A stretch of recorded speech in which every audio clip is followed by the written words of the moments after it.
Welcome to the DevLaunch podcast, bringing you insights from industry experts on how to grow the digital agency you love. Today, we're going to be joined by Luke Frazier, the Chief Growth Officer over at GoodAgency, to talk a little bit about his unique angle on branding and why many agencies are still struggling to stand out in this crowded market.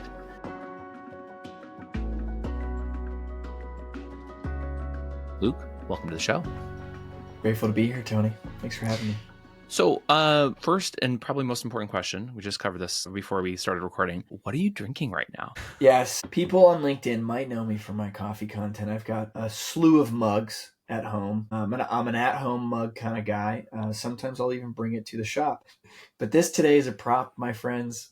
There was one video I did on LinkedIn a little while back where I literally had nothing in the mug and like flipped it. And all of the comments, it was a beautiful video about marketing. Every comment was about like, well, that's a sweet anti-gravity mug. Like, where did NASA give that to you? And so today there's water in here because I'm only a couple hours into my day. And I was telling you, I don't start my coffee process until a few hours in, and it's just a thing. And there might be science to it, but maybe it's more of a do hard things mentality in me.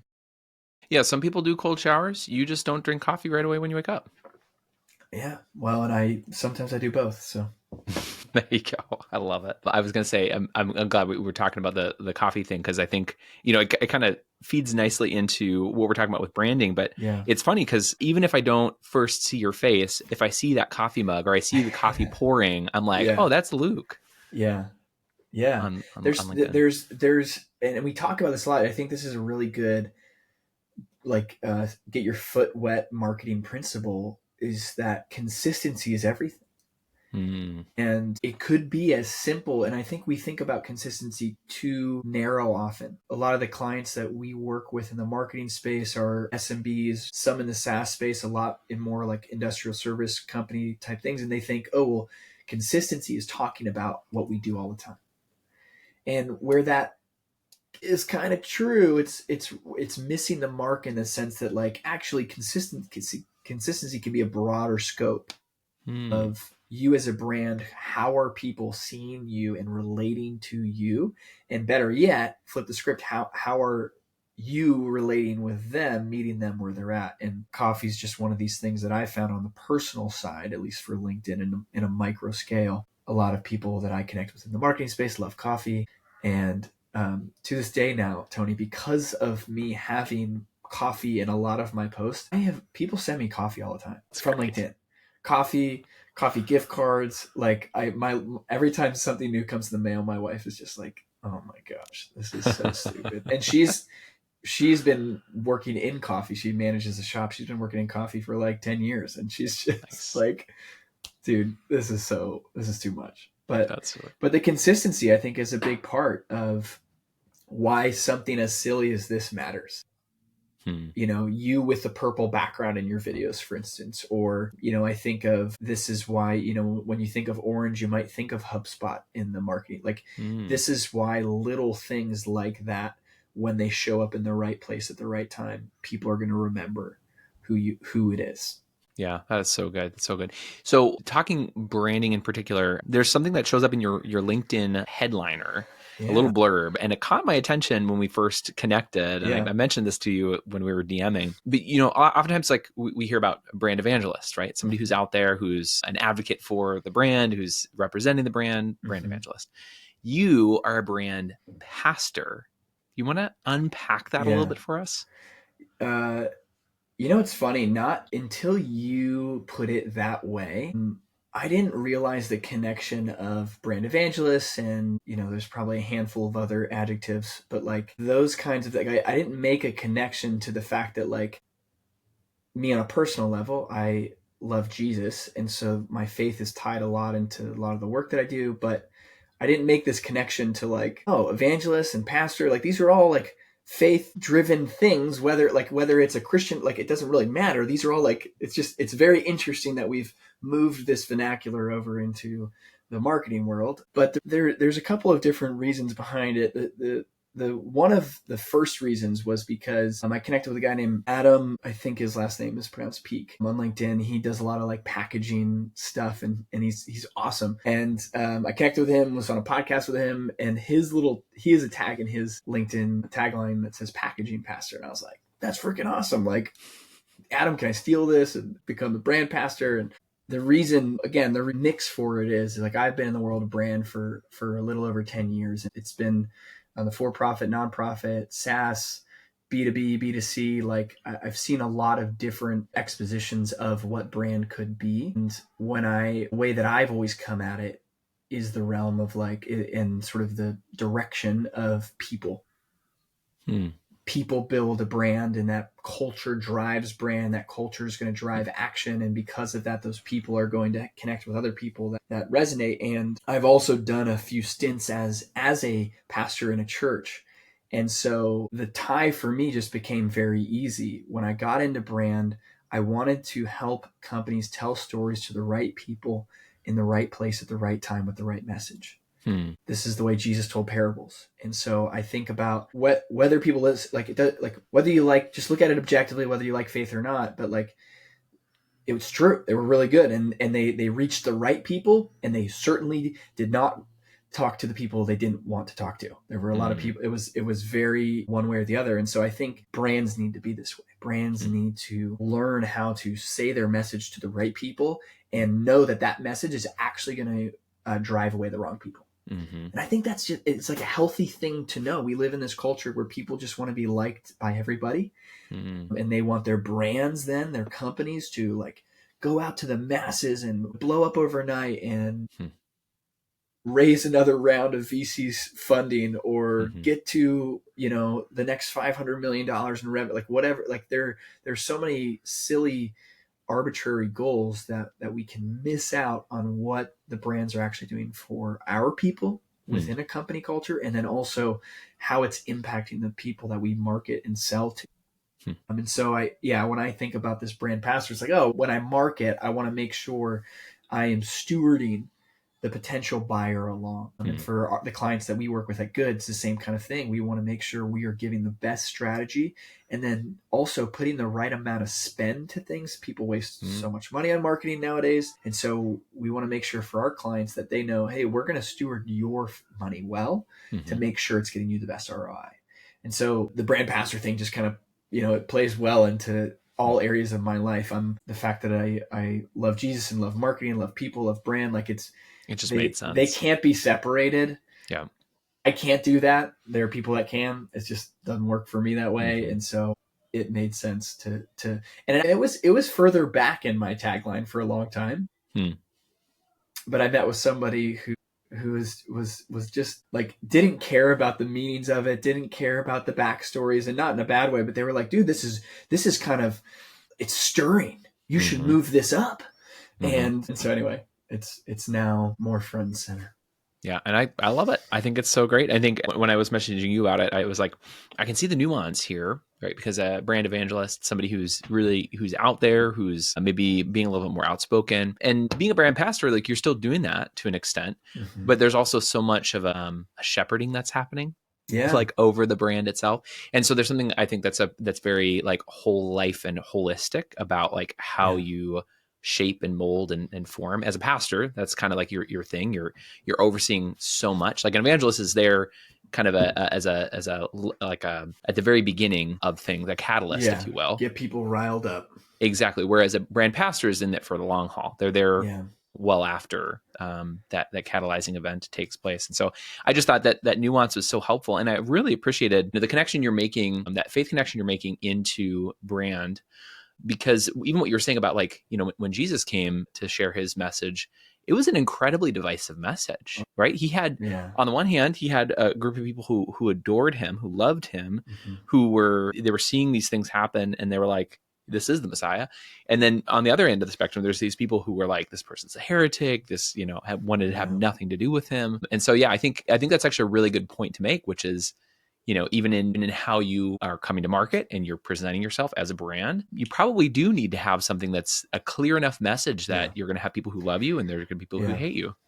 Well, and I think this is just as people who want to market, who are hopefully like students of marketing who might be listening. I think this is just it's a good note for all of us that we should probably we should probably read historical literature because like outside of a religious atmosphere, you just read it because actually it will help us realize how people have operated forever. Nothing is new. Nothing has changed. The only thing that's changed in my perspective from marketing is the market's more saturated. So it's harder to get your brand seen, which is the wrong mentality in the first place.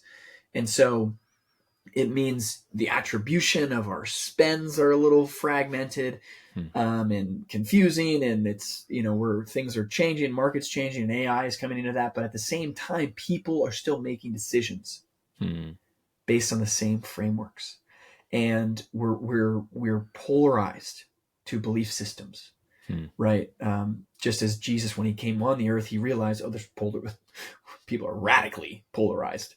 And I think our brains actually do have this, like they're not supposed to be the Messiah, our companies, but they can soften the blow and help get people on board to something, hopefully, that is good and it's impactful and it's making a difference in other people's lives. I remember we were working with a financial client. So we have a slew of different clients. We were working with a financial client alongside this amazing nonprofit that's doing a lot of work in sex trafficking in the United States. Both of our clients, financial planner, like just two radically different impacts. I was talking with one of our team members who he was working through some of they were working on a video project in both video projects. And I remember he's just kind of this financial planner, they're just going to go make more money. What's the point of this? These guys are over here impacting the world. And we just have to remember that you just never know who's going to watch this video over here that is, they're the son of a dying mother who has never operated any of their finances and maybe has a lot of legacy to deal with. And they're trying to go spread that wealth to later generations. That's a pretty big deal that video could move that action. And so we just never know what action is going to move somebody, because again, this is why we go back to these greater literatures. We've always lived in a decisive world. We've never not lived in a polarizing time. It's always been a polarizing time. Let's be honest. Just because there was a new election doesn't mean that there's now more. It's always been this way. There's just been different belief systems ahead of the others. And so if we can, as marketers, understand this is the way people have always thought and believed and made decisions. And so let's just go back to that psychological basis to then build strategy. And you're right. That's why I like to pastor, because we're always shifting strategy along the way. We're learning fundamentals, we're teaching fundamentals, and we're shifting strategies along the way. We're shifting how that gets promoted to their target audience. Yeah. So I want to go meta a little bit, if you wouldn't mind joining me in this meta journey. We're talking about branding, and this podcast, we're really trying to bring content to our listeners who are digital agency owners themselves.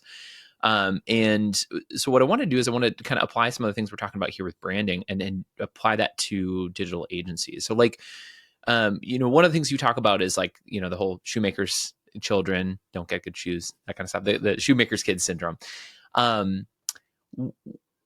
So we know that branding, we know that proper positioning, these things are really, really important. And we're the most outspoken advocates for our clients in these spaces, especially for those that are marketing agencies. Why is there such a disconnect between what we're telling our clients to do and how we are running our agencies? There really are a lot of things that I think play into it. As if I try to unpack it all, on some level, it might breed from kind of an ego place of, we're a marketing agency, we know how to do this.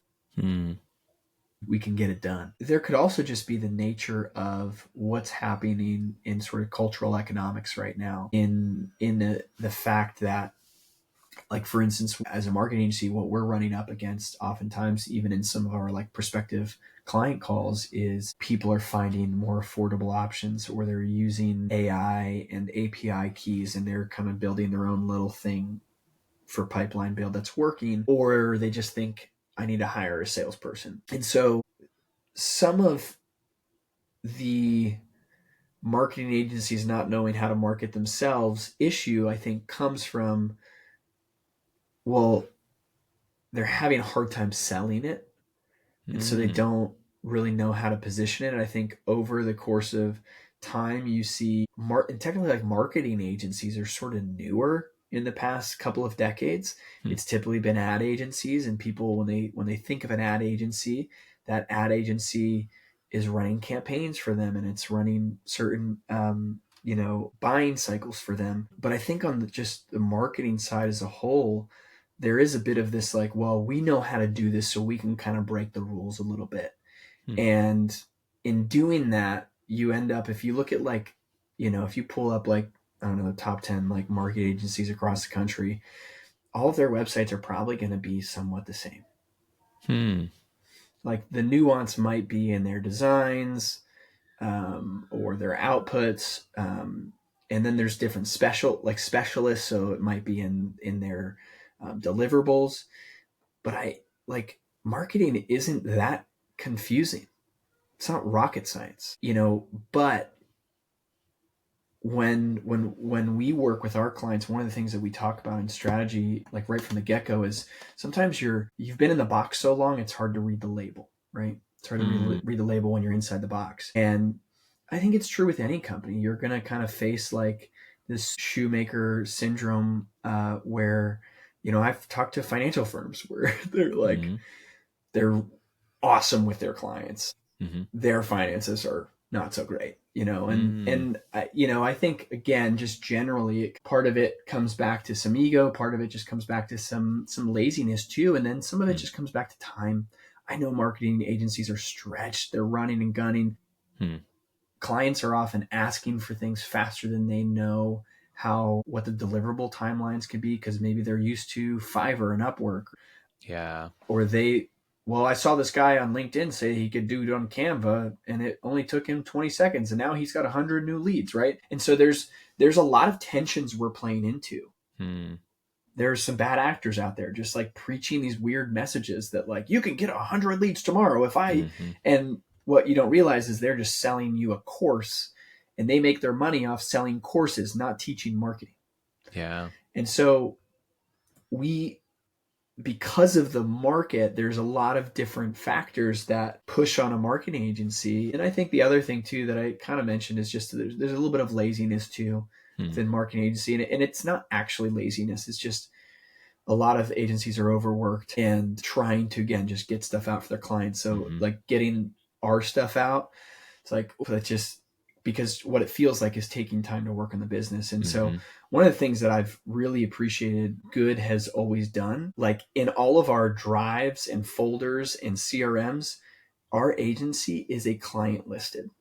Ooh, interesting. And we have separate meetings, and I meet with our owner a lot to build out revenue operations strategies. And like we it's not always this perfect and beautiful. It's messy, of course, but we treat ourselves as a client.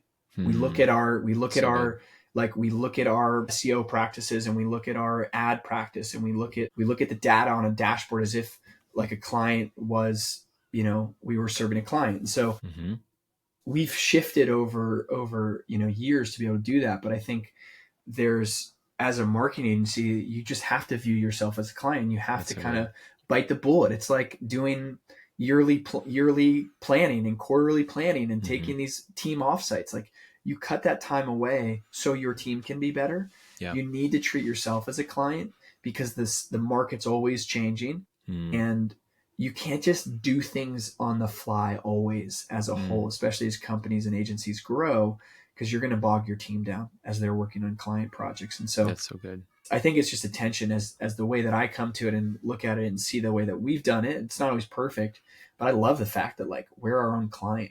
And it's lit like to the point where it's listed everywhere, and there are meetings and schedules for it, because even though we could just have a one-off conversation to make something happen, it needs to be as if we're working with a client. Yeah. It also just gives better reps in. Yeah, I think that's so good, because that was actually the follow-up question I was going to ask, is like, what are you guys doing to avoid that syndrome from taking root into good? And I think that's such a great point. So I guess like the two things that I heard you talking about was, first of all, part of the reason why we're experiencing this kind of shoemaker's kid syndrome in these digital agencies is there's market pressure. I think that was an interesting take, because you're totally right. It's become more and more commoditized, the marketing services we're providing. Because the example you gave was like somebody has grown accustomed to, I can just go to Fiverr and I can go to all these other commoditized services places. Granted, like you could argue it's going to be less value, it's less quality, but for the average buyer, like they might not really know the difference. Right. And so, or not know why they need that exact service, which is an issue. Exactly. So I think there's that market pressure dynamic. And so the market pressure ultimately produces or drives us to the other point you were talking about, which is we're kind of overworked, right? We get to the point where we're trying to do everything we possibly can just to service the clients we already have to keep them happy. Meanwhile, we completely overlook some of the most important aspects of our own business, namely the sales and marketing aspect. And what you were talking about, I think was a really great idea in order to avoid that happening, is treat your own business as a client in your roster. Yeah. That's brilliant. And I think it works in a lot of digital service type industries. If you can do what you do for yourself, for your clients, like it's also just a great case study to show your clients, well, like this is where we used to be and here we are now. And I think especially more so in the marketing field, because gosh, if we're generating our own leads, and that's what you want at the end of the day, this is phenomenal. And so I actually think it's imperative, desperately imperative, for a digital agency, a marketing agency, to treat it itself as its own client, or else they're going to be lost in the wind. Oh, totally. Well, and maybe even just with that, the thing that we can often overlook, especially for the marketing agencies, video production agencies, those kinds of things, if you are not your own client in this very outward facing type of function, you start to lose a little bit of credibility, right? Like as I look at the landscape, the people who stand out to me, the agencies who stand out to me, are the ones who are actually practicing what it is that they preach. Talk about brand pastors. And I think like one person comes to my mind. They're a video production agency, small video production agency, but the dude is just a beast when it comes to video. Like he's all over the place on LinkedIn. He was one of my guests on the podcast. And I think it lends itself to building so much more trust when you can display in practice what it is that you say that you do for your clients. Yeah. I was in a prospecting call last year, and I think it was our second or third call with his potential client, and he stopped me mid like presentation and basically said, dude, you are, even in the presentation on a micro level, you're going through the same structure that you're pitching me on. Like the same storyline. And he just was like, this is awesome. I've talked to other agencies that are pitching me on a service and aren't using the service like as a foundation of how I communicate what I do. And I think that was just amazing. It was like such a heartwarming kind of feedback. And they're now a pretty big client of ours, but that's just it. You're right. If you cannot use the practices you preach, what's the point? Yeah. And you're right. This is very connected to like my pastor background. If I wasn't going to go live it out, why would I ever get on a stage and tell someone to live this way? Or do these things? So good. And this is just, again, this is where that ego piece comes in earlier. It's because I think I know it all. Or maybe at one point in my life, we did do all of the things, and that's why we're big now. And I think we see this with like legacy marketing agencies. We're like, they've risen, they've done really well. And then all of a sudden, like everything shifted. Now there's more video on LinkedIn. They're like, they're not doing any of it. Right. And they're wondering why they're not growing. Well, because everyone else the market is shifting faster than they can shift. They're willing to shift. And so one of Good's core values is humility. And it has to, like, it is kind of in tension with another one that we have that's just hustle.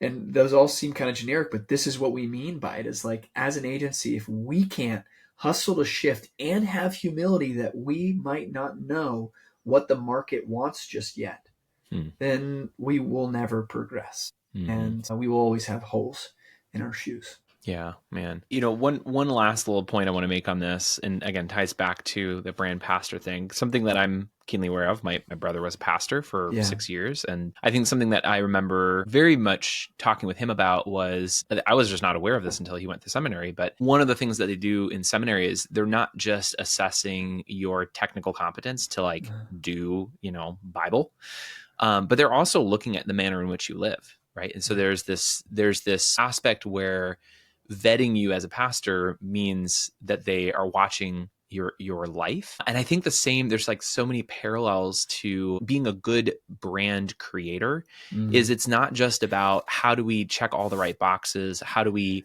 look the right way, it's also how do we then further live this out, how do we make it so that our whole life is reflective of what it is that we've espoused, namely this brand. Yeah.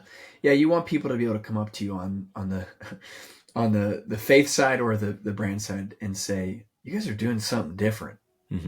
Like, and I like it. Yeah. Like, that's the ultimate goal. That's the ultimate goal, is that people look at you and go, and like tilt their head and they're like, wait, this is actually kind of good.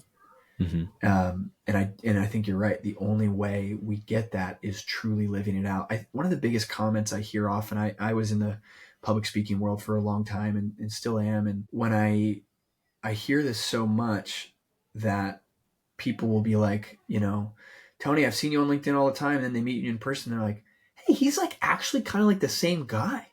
Like, he's not different.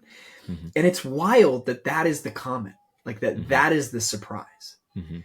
And again, it's unfortunate because we have a lot of these bad actors or people who maybe they mean well and they feel like they need to have a certain presence about things online or wherever they are on the stage, because it looks better or presents better, but then are just like the total jerk in their life or aren't doing the practices that they preach. And it shows.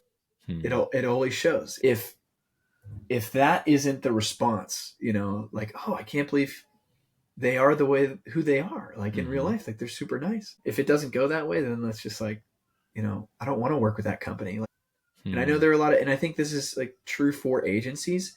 You have to do this because if, you close a client and it's great in the sales process and it's great on the marketing front, and then they get in with an account manager and that account manager is just like kind of doesn't care or isn't willing to go the extra mile for them, like, you're not looking at a long-term client there. Yeah, that's right. And because again, we live in a world now in 2025 here where relationships matter more than anything. Yeah, that's right. Well, and I think it gets to that the creation of trust. When you are consistent and you show up the same way, you not only say you're going to show up a certain way, but you also continue to show up that way. You're bolstering trust.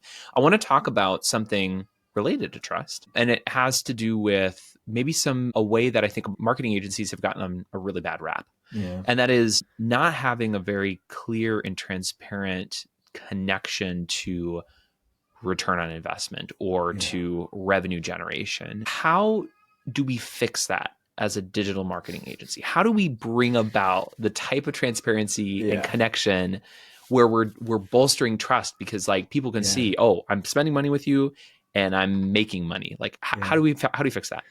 So, well, I mean, I laugh because the market is so saturated, because there are now more channels than ever to, by paid or organic, talk about your service or your product.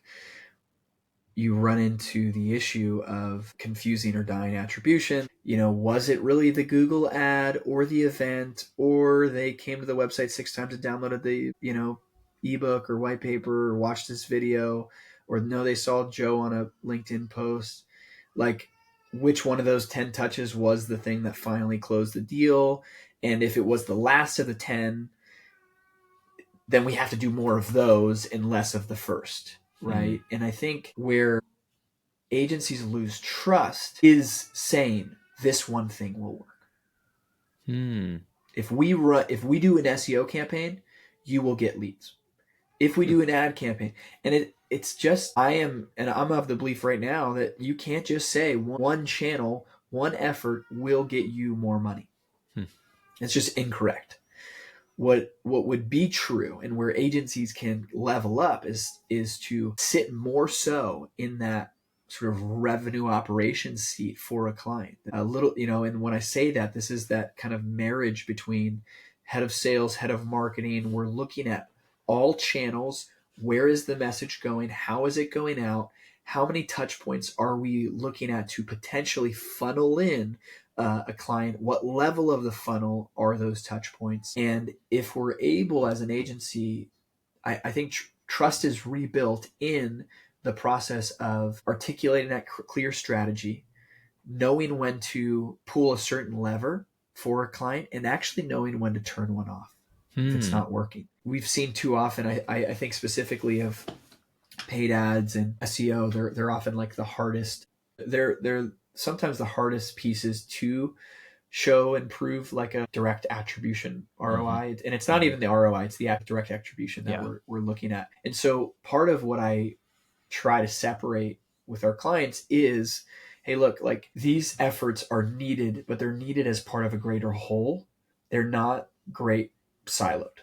And also, we have to also understand the goal of certain campaigns, of certain levers to pull, of certain efforts to make in the marketing or even in the sales side. And if there's a break, and it's actually why we're starting to move into this fractional like RevOps leader for a lot of our clients, because if there's a gap from an effort made on the marketing front in between what happens on the sales front, it looks bad. Truthfully, it looks bad on both, but it's going to ultimately look most bad on marketing, because the lead was bad, they're unqualified, whatever. Like, and so we've slowly now over the past couple of years been moving more into this cross-functional. We're looking at revenue as a whole. Interesting. And as an agency, if we're not able to do that, then we're probably not going to be the right fit for a client. But it kind of needs to be the shift, or else like your client's gonna be wondering, I spent $1, and I made $1, but we don't see the back end of that work. We don't see the fact that we spent $1 on Google, and then we spent $1 on Meta, and then we spent $1 on LinkedIn, and then we spent $1 on emails, and then also, by the way, the team that built all the graphics. So like it's just not there. It's not as connected financially as it used to be. And so I think we just have to understand the holistic practice of it as a business. It's why when we talk about brand, we're not just talking about marketing. We're talking about the whole freaking company. Yeah, right. Yeah, I mean, even down to delivery, but I think that kind of comes down a little bit later. I like your approach, though, is saying, like, considering the whole package. I mean, obviously, the devil's advocate argument back to that would be, yeah, but like marketing and sales are like two very different, functions. But I think the point you're trying to make here is, if the marketing partner that you're working with fundamentally sees themselves in a silo and is just like, well, that's a sales problem, that's going to be one of the ways that trust is going to get broken down, is because at the end of the day, like, the client didn't really hire you to just focus on marketing. They hired you because they wanted to generate more revenue. And if you aren't doing the job that you need to on the marketing side in a way that is cohesive and is handing off to sales in a way that they can be successful, and the two of you together aren't able to then generate revenue, because you need both. You can't just have marketing. You need to have sales. Sales can't just do it on themselves. They need marketing. If you can't work together, you're not going to produce results, and then the trust is going to break down. Yeah, it's as simple as, like, most people come to a marketing agency oftentimes to, like, hey, we need a new site built because we know it's old, doesn't look good anymore. And then maybe we need a video because you got to have a video, and it's like, not a lot of people care about the ROI on a video, which is hilarious to me. It's like, you just want it to look good for yourself. It's like a billboard. Right. Yeah. Which, by the way, you can have phenomenal ROI on a video, and we've seen it. We've seen conversion rates increase with video on the site in certain ways and shapes and form. But, but I think about it, and then, in terms of something like email, well, like, if you think about just that through line, someone comes to the site, they watch a video, they read a message, and they get connected with your email list. All of that's a sales function. It breeds into a sales function. Yeah. And so one of the things that we teach our clients right from the beginning is that your website is a sales tool. So marketing is just building a sales tool. Yeah. Sure, marketing and sales might be different functionalities, but they're operating for the same body. And if they don't operate fluidly at the same time and dance well in their little tango, it's going to look pretty ugly. We won't be able to. You're right. Trust will break down. We won't be able to garner that. And so if agencies out there are struggling with this, I really think agencies do need to put themselves more into a revenue conversation with a client. We need to look at the revenue as a whole, not just how many leads are coming on the site. Like, what are your revenue numbers? What are your revenue goals? And then we get to be the directives to say, okay, these 3 levers that we're going to pull are going to be a little bit more for brand awareness campaigns. We just want eyes on the site. We want people to know that we want people to know that Luke drinks out of a coffee mug, right? Like, we want to be known for X. And then these 3 channels are going to be for driving pipeline. And if we get pipeline, now we can, how are we closing them? So what's our email flow look like? What is our sales team doing? Right. And so it's so much easier. And again, I'm so in the box, so it's easy for me to be like, yeah, it's just they're all connected. But even as someone who owns a company, even a marketing agency company, you're not always thinking about the connectedness of it. Sales has their KPIs and their goals, and they're trying to sell X, and then marketing has their KPIs. And so those are the things, again, this is why like those need to get married a little bit more, because they are. We live in a world now where all of the tactics are so connected digitally that they play the same function at the end of the day. Totally. And I think, as we're talking about this, just that holistic picture and really understanding that at the end of the day, people are hiring you to produce revenue. Yeah. It really highlights the importance of why I think a marketing agency who is effectively just a glorified HubSpot implementation consultant is probably not going to be something that's going to, in the long run, going to be something that's going to drive massive growth, right? Their agency probably isn't going to thrive on that model alone. It's having a more holistic understanding of how this fits into the bigger picture. Right. Not to say that like there isn't a space for specialists in like doing a specific thing, but if you don't fundamentally understand like how this fits into overall revenue generation, that can be really, really hard. You mentioned something earlier. You said, knowing what to invest in, but also when to pull the plug on certain initiatives. I'd love for you to give us an insight, because I think this is actually a conversation that comes up with a lot of my clients in the agency space. I'm a outspoken advocate and proponent of, first and foremost, you need to be funding your sales and marketing function, because a lot of agencies are not. And then the second question is, well, then what do you spend it on? So then they'll typically go after a certain thing. But then the third thing, which is when to pull the plug, I think we tend to lack clarity on that. And so I would just love to get your perspective, knowing how GoodAgency approaches things with your clients, and just from your own experience, like when is the right time to pull the plug on a particular channel?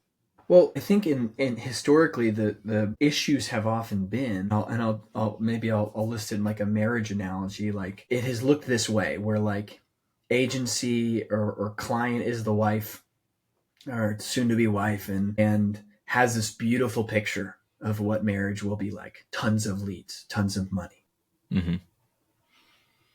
And the agency is like, yeah, this is the way it is. Yeah, this is like, if you do this, you'll get this. And then over time, the relationship grows, and she's like, whoa. Like, we're not watching as much Bachelor together. There's not a lot of like one-on-one conversations. I thought we were going to want to do that. You just don't want to listen to me. Like, you watch football all the time. Like, what's going on?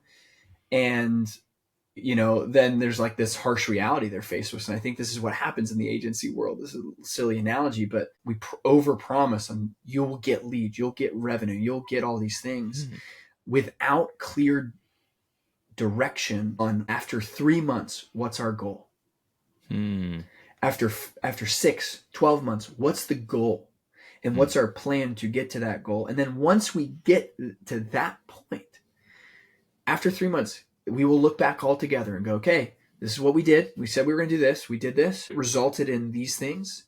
This was not where we really wanted it to be. This was where we wanted it to be. This was over, like wherever it was. And then we can start to make shift. There are certain marketing tactics and tools that just don't, there are things that should work overnight and should happen fast. There are lots of things that like, if they're just brand building, they take some time. But that being said, if there aren't clear expectations of where we're going to be in a couple of months or where we want to be in a couple of months, then of course people are going to get pissed off and not know when to do things. And so for us, we say, hey, we're going to do this for this long. This is why we're doing this. This is what we expect out of it. And if we don't get what we want, we're going to shift. But that shift also comes, like when you pull the plug and stuff, the shift also just comes with knowing where just the economic culture is at, knowing, again, going back to our earlier point in the show, it's like, this is why are people making decisions right now? What's happening in the world? I mean, obviously, right now, depending on what industry is a marketing agency, depending on what industry you're selling into, they could be having a high just because of, new political mandates, right? When COVID happened, certain industries crushed it. And so they were willing to spend all this money on whatever marketing. And it didn't matter. It didn't need to have goals. But then soon after, I saw with a lot of SaaS companies that were like VC backed because people just had money to throw. They just started tanking because they were you get this from being like a CPA, like they didn't know what their money was supposed to do. And I think this is the other balance as an agency is like, no, you are the sole controller of your client's marketing fund. You better know what every dollar's going to do. And if it doesn't, be willing to say, okay, we should shift. Yeah, that's really good. So what I'm hearing you say is a lot of it comes down to just expectation management. And there's no plan and strategy. Yeah, if there isn't expectations set, that might be that in and of itself may be grounds for considering whether or not we need to pause or pull the plug on a marketing initiative if we can't even clearly articulate like what this is meant to drive. Yeah, you can't pull like some podcast video campaign because it didn't drive leads if it wasn't supposed to. Yeah, that's good. And so I just think the client needs to better understand what are certain things. And I think podcast's a great example, by the way. People are spending lots of money on podcasting right now. And this is probably even this is like so meta inception right now, because I feel like this is probably what you're doing. But many people think that if I do a podcast, I'll get more leads because my face will be out. No, it's 99% not true. Yeah. Sometimes it happens. With consistency, but most of the time you're building brand awareness, brand relevance. It's just another part of the funnel, or better yet, you're using that podcast to connect with prospective clients and giving them a platform to get excited. And so I think again, it's just like, if we don't know the goal and outcome on that campaign brief, and that client isn't also willing to agree to it, that's where we have our problem. Yeah, totally. So I'm going to pull on a thread you just mentioned. You're talking about, potentially a purpose for podcasting being, reaching out to and connecting with your ideal clients and your ideal buyers. Yeah. It sounds like a very outbound motion if I was understanding it, right? Because you're reaching out to somebody, you're being a little bit more directive in your marketing efforts. So I want to talk about outbound marketing, if you will, for just a minute. It has been said that outbound is dead. Luke Frazier. Is outbound marketing dead? Yeah, when we first connected, one of my biggest like pet peeves is people on LinkedIn saying stuff is dead, and everyone and their mom talked about outbound's dead, and so we were joking around that outbound is dead. That phrase is dead in and of itself. Yeah, it's just so silly. I mean, again, I think historically, there's nothing new under the sun. And if I think about outbound, we're just redefining outbound. Honestly, it's not dead. We're redefining it. Everyone and their mom loves ABM now, account-based marketing. It's just creative selling. Like it's like people have been shipping mailers and sending gifts and showing up to someone's door with a cookie for long time. Shoot, man, the Prince of Sheba or Queen of Sheba was bringing Solomon gifts because she wanted to be in good graces. You know, this was thousands of years ago. And so we just like nothing has necessarily changed. It can't ever be dead. Yeah. The world we live in, people just want to redefine it because they're selling new things. They're trying to sell new things. Now, the way in which we do outbound, my goodness, I hope it's dead in this decade, because I'm so sick and tired of direct pitches and not necessarily direct pitches, because I think they can be done very well. They personalized and connective, and you have had to have built trust first. Yeah. But I think that the way in which we look at outbound mass, cold email selling that is done without care. There's plenty of great cold email and DM LinkedIn outreach and getting guests on your podcast that works beautifully. But it only works with something called trust and empathy. And those two pieces are built outside of outbound. And so I think they can be done in outbound as well. But yeah, it's just so naive to say something like outbound is dead, because it won't ever be. Somewhere, somehow, someone will be doing it. You have to get some kind of activity outreach to a potential buyer, or there's no company out there that is not doing some form of outbound. That's right. Well, especially the ones that are growing as well as they are. I mean, one thing I heard was that if you are trying to grow, especially in the agency space, if you're trying to grow anything agency above 20% year over year in terms of growth, you better be doing some form of outbound, whether or not it's, cold email. It could be, like you said, maybe a better tailored version of outbound. But maybe do you want to expand a little bit on that? You were alluding to it a little bit, but what would be some of those strategies that you would say are well tailored for our current environment for outbound? Marketing agency specifically, this is something that I did last fall. It was one of my favorite outbound plays ever. I went to a very intimate, industry specific event, and I had a booth, and I brought my espresso machine, and I made people coffees from behind the booth. I had all my marketing material. I had all the materials, and I think we had a video actually run and play at the event, which was nice. And I was, they were able to point me out, but I had to drive to this event, set the whole thing up, and make coffees for 2 straight days for a lot of people. And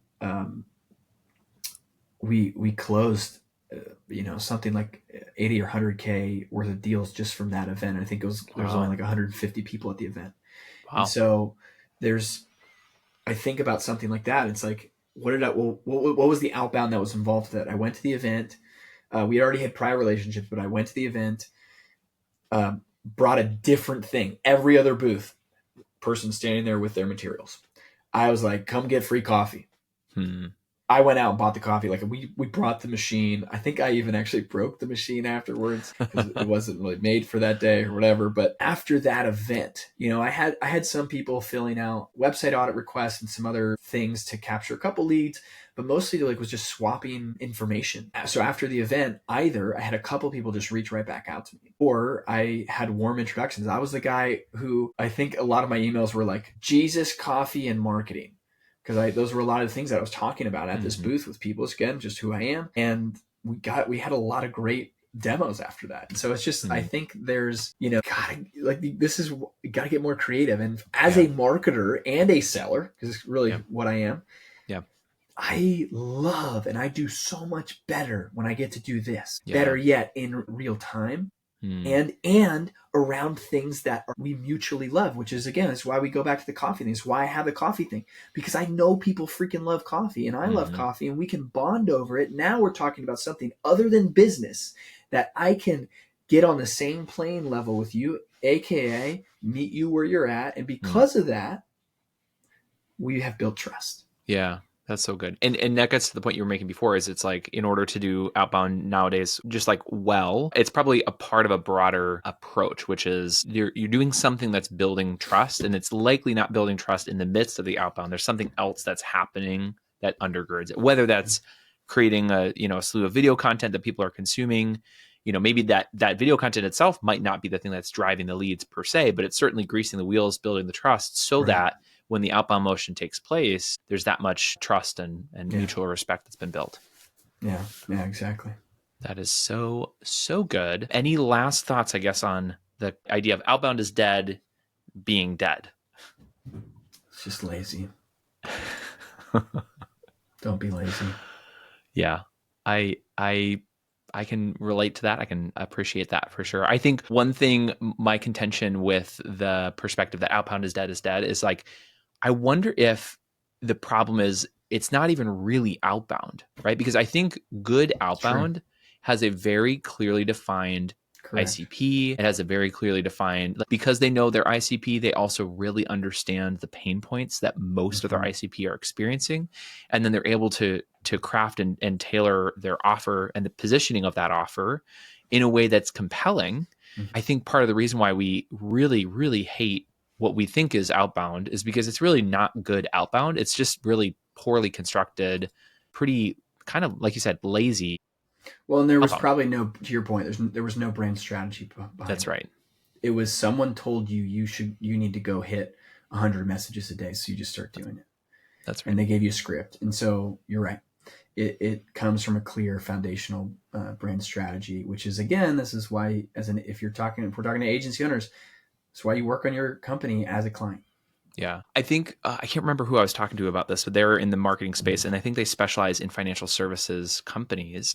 I apologize. If this was you and I talking about this, then I'll steal your thunder here. But I was talking with somebody about this, and they were saying something to the effect of, man, because we know that we're working with financial planners, the extent to which our message resonates with them it goes so deep. Because now when I'm talking about providing marketing services, the way that we spin it is we're talking about like, wouldn't it be great to reach a huge audience and bring people inbound in a way that maintains compliance, right? Because like compliance is a big issue for financial planners. Like their compliance departments are constantly telling them they can't say this, they can't say that, they can't say this and that. And what if they were able to work with an agency who understood the ins and outs to get them in front of the right buyers and dramatically increase and improve their conversion rates? Yeah. Like that becomes a very compelling offer that it's like, okay, maybe outbound is uncomfortable at times, but if it's a well-constructed offer, you might you very well may drive a lot of new deals.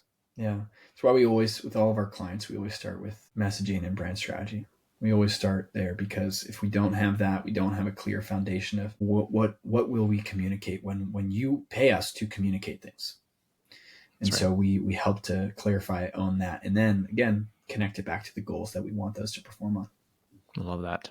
Well, Luke, this has been a very insightful conversation. I'm glad that we had a chance to chat about this. If people are listening to this and they want to get to know you a little bit more, want to follow some more of your thought processes and all this kind of stuff, where can people go? What's the best place to find you? Yeah, LinkedIn is the best place to find me. This is where I am. Yeah. Coffee content up the wazoo. We actually, Clay, our owner, we just recorded a whole coffee podcast. Oh, really? Coffee marketing podcast. So I'm excited to see when that content starts to launch. Yeah. I love it. And I assume people can reach out to you on LinkedIn as well. They can DM you if they've got questions. Yeah, please. Yeah. Well, I'm happy to set up coffee chats with people and talk through all this kind of stuff. Fantastic. Well, Luke, as always, I appreciate your insights and your input on this has been very insightful, and hope you have a wonderful rest of your day. Thank you so much, my friend. And thank you to our listeners. If you found value in our episode today, please leave us a review and tell your friends about us. If you're interested in being a guest on our show as a digital agency owner, or maybe somebody with insights that can help digital agencies grow, head over to our website to learn more at equip.com/podcast guest. That's ACCQUIP.com/podcast guest.